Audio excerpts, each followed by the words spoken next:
Day 18 of my series of reading you the Bible in a year chronologically. Let's get started. So we're still in Genesis, and we're reading 19 through 21 today.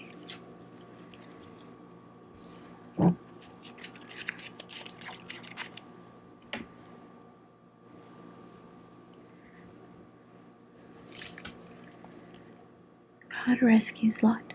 19. 2 angels came to Sodom in the evening, and Lot was sitting in the gate of Sodom. When Lot saw them, he rose to meet them and bowed himself with his face to the earth and said, "My lords, please turn aside to your servant's house and spend the night and wash your feet. Then you may rise up early and go on your way." They said, "No, we will spend the night in the town square." But he pressed them strongly, so they turned aside to him and entered his house. And he made them a feast and baked unleavened bread, and they ate. But before they lay down, the men of the city, the men of Sodom, both young and old, all the people to the last man, surrounded the house, and they called to Lot, "Where are the men who came to you tonight? Bring them out to us, that we may know them." Lot went out to the men at the entrance, shut the door after him, and said, "I beg you, my brothers, do not act so wickedly. Behold, I have 2 daughters, who have not known any man. Let me bring them out to you, and do to them as you please.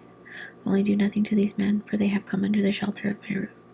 But they said, "Stand back." And they said, "This fellow came to sojourn, and he has become the judge. Now we will deal worse with you than with them." Then they pressed hard against the man Lot, and drew near to break the door down. But the men reached out their hands and brought Lot into the house with them, and shut the door. And they struck with blindness the men who were at the entrance of the house, both small and great, so that they wore themselves out groping for the door. Then the men said to Lot, "Have you anyone else here, sons-in-law, sons, daughters, or anyone who you have in the city? Bring them out of the place, for we are about to destroy this place, because the outcry against its people has become great before the Lord, and the Lord has sent us to destroy it."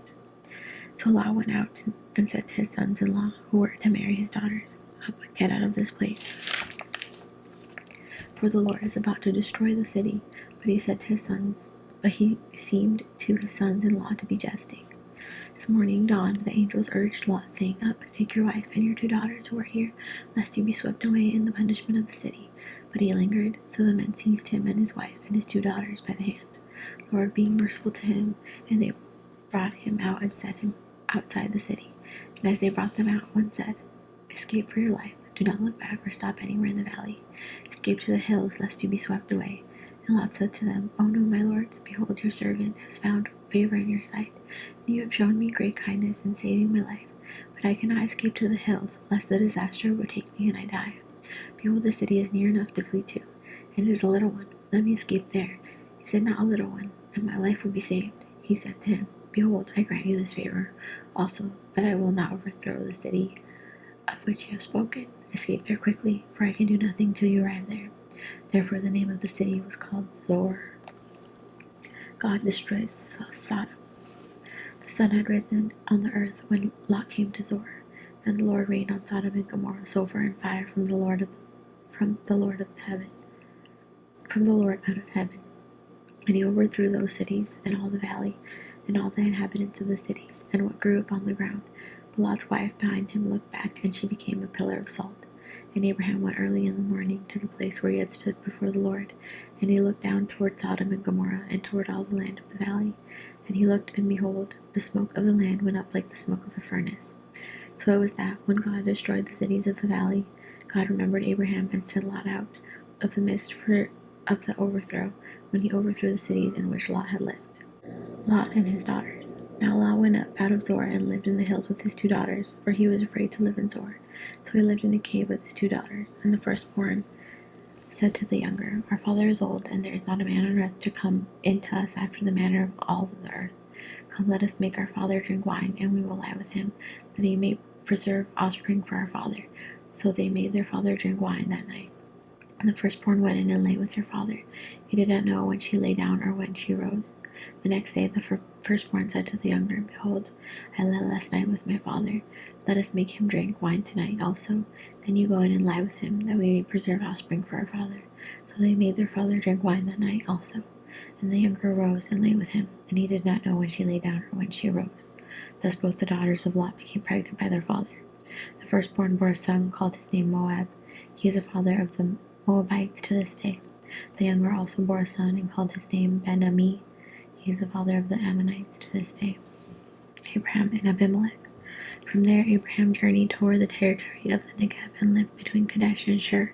And he sojourned in Gerar. And Abraham said of Sarah his wife, "She is my sister." And Abimelech king of Gerar sent and took Sarah.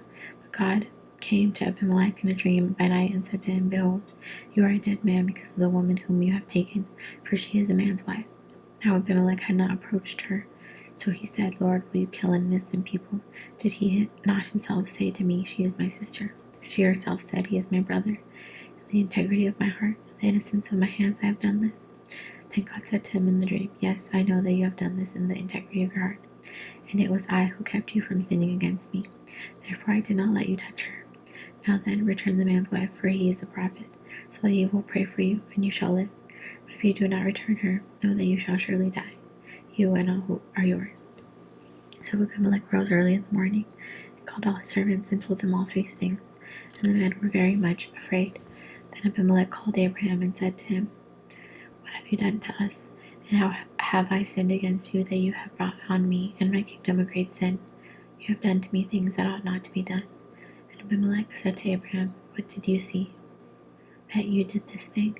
Abraham said, "I did it because I thought, there is no fear of God at all in this place, and they will kill me because of my wife. Besides, she is indeed my sister, the daughter of my father, though not the daughter of my mother. And she became my wife. And when God caused me to wander from my father's house, I said to her, 'This is the kindness you must do to me. At every place which we come, say of me, he is my brother.' Then Abimelech took sheep and oxen and male servants and female servants, gave them to Abraham, and returned Sarah his wife to him. And Abimelech said, 'Behold, my land is before you. Dwell where it pleases you.' To Sarah he said, 'Behold, I have given your brother 1,000 pieces of silver. It is a sign of your innocence in the eyes of all who are with you. Before everyone you are vindicated.' Then Abraham prayed to God, and God healed Abimelech, and also healed his wife and female slaves, so that they bore children. For the Lord had closed all the wombs of the house of Abimelech because of Sarah, Abraham's wife. 21. The birth of Isaac. The Lord visited Sarah as he had said, and the Lord did to Sarah as he had promised. And Sarah conceived and bore Abraham a son in his old age, at the time of which God had spoken to him. Abraham called the name of his son who was born to him, whom Sarah bore him, Isaac. And Abraham circumcised his son Isaac when he was 80 days old, as God had commanded him. Abraham was 100 years old when his son Isaac was born to him. And Sarah said, "God has made laughter for me. Everyone who hears will laugh over me." And she said, "Who would have said to Abraham that Sarah would nurse children? Yet I have borne him a son in his old age." God protects Hagar and Ishmael. The child grew and was weaned, and Abraham made a great feast on the day that Isaac was weaned. But Sarah saw the son of Hagar and the Egyptian, whom she had borne to Abraham, laughing. So she said to Abraham, "Cast out this slave woman with her son, for the son of this slave woman shall not be the heir with my son Isaac." And the thing was very displeasing to Abraham on account of his son. But God said to Abraham, "Be not displeased because of the boy and because of your slave woman. Whatever Sarah says to you, do as she tells you, for through Isaac shall your offspring be named. And I will make a nation of the son of the slave woman also, because he is your offspring." So Abraham rose early in the morning, and took bread and a skin of water, and gave it to Hagar, putting it on her shoulder along with the child, and sent her away. And she departed, and wandered in the wilderness of Beersheba. When the water in the skin was gone, she put the child under one of the bushes. Then she went and sat down opposite him, a good way off, about the distance of a bow shot. For she said, "Let me not look on the death of the child." And as she sat opposite him, she lifted up her voice and wept. And God heard the voice of the boy. And the angel of God called to Hagar from heaven, and said to her, "What troubles you, Hagar? Fear not, for God has heard the voice of the boy where he is. Up, lift up the boy, and hold him fast with your hand, for I will make him into a great nation." Then God opened her eyes, and she saw a well of water. And she went and filled the skin with water, and gave the boy a drink. And God was with the boy, and he grew up.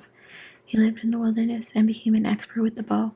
He lived in the wilderness of Paran, and his mother took a wife for him from the land of Egypt.